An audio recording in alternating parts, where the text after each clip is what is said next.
Քո հրաշքն ամեն օր ուղերձների շարք։ Ինչպե՞ս ես տեսնում մյուսներին։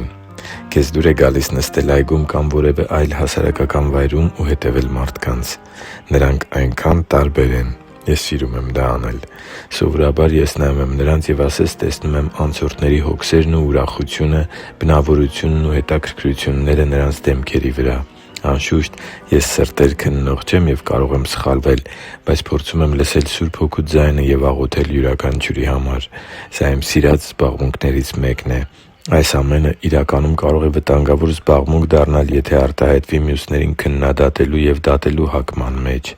Սիրելի՛ բարեկամ, Աստվածաշունչը այսօր մեզ հիշեցնում է՝ բերանը սրտի լիությունից է խոսում։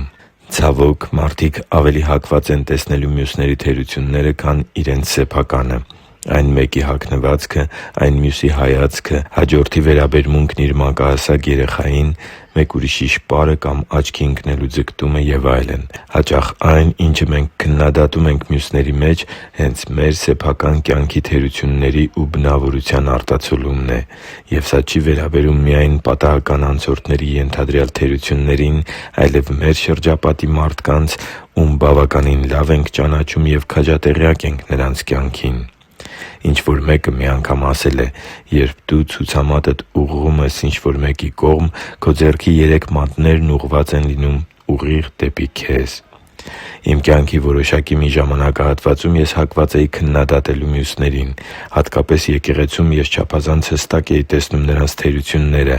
ասես դա մի յուրահատուկ պարգև լիներ։ Նկատի չունեմ քննադատելը, այլ մարդկանց սխալներն ու թերությունները տեսնելը։ Երբեմն անգամ նեղվում էի և հարցնում Աստծուն, թե ինչու եմ նկատում այն, ինչը մյուսները գուցե չեն նկատում կամ չտեսնելու են տալիս։ Մինչև մեկ օր Սուրբ Հոգին զորավոր կերպով խոսեց իմ սրտին։ Երբ Տերը խոսեց, ես մոտավորապես այսպիսի մտքեր ունեցա. «Եթե դու նայես ուրիշներին քո մարդկային աչքերով, ապա կտեսնես իրականության մի մասը միայն։ Փորձի՛ր տեսնել նրանց այնպիսին, ինչպիսին ես եմ նրանց տեսնում։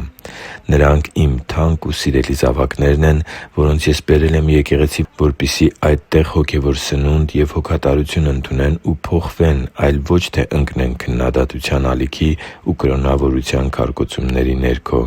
Ես անմիջապես ներողություն խնդրեցի Տիրոջից, և այդ օրվանից սկսած աստիճանաբար իմ վերաբերմունքը փոխվեց մարդկանց սխալների ու թերությունների հանդեպ։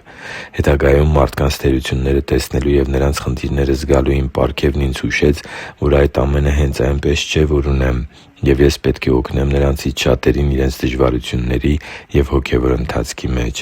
Դրանից հետո ես ոչ միայն այլ կերպ սկսեցի տեսնել մարդկանց, այլև ինքս ինձ սկսեցի տեսնել այնտեղ և այնպիսին, ինչպիսին Աստված էր ինձ տեսնում։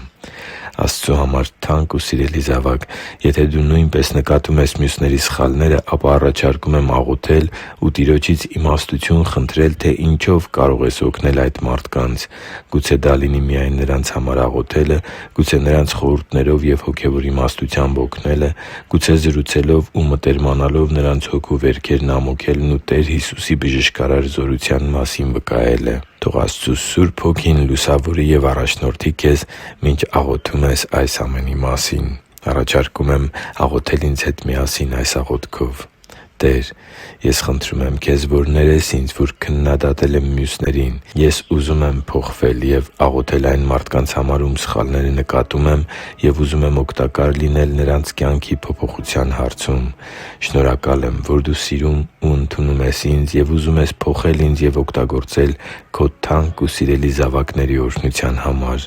Խնդրում եմ, օգնի՛ր ինձ, որ մարդկանց կարողանամ տեսնել այնպիսին, ինչպիսին Դու ես նրանց տեսնում։ Աղոթում եմ Տեր Հիսուսի զորավոր անունով։ Ամեն»։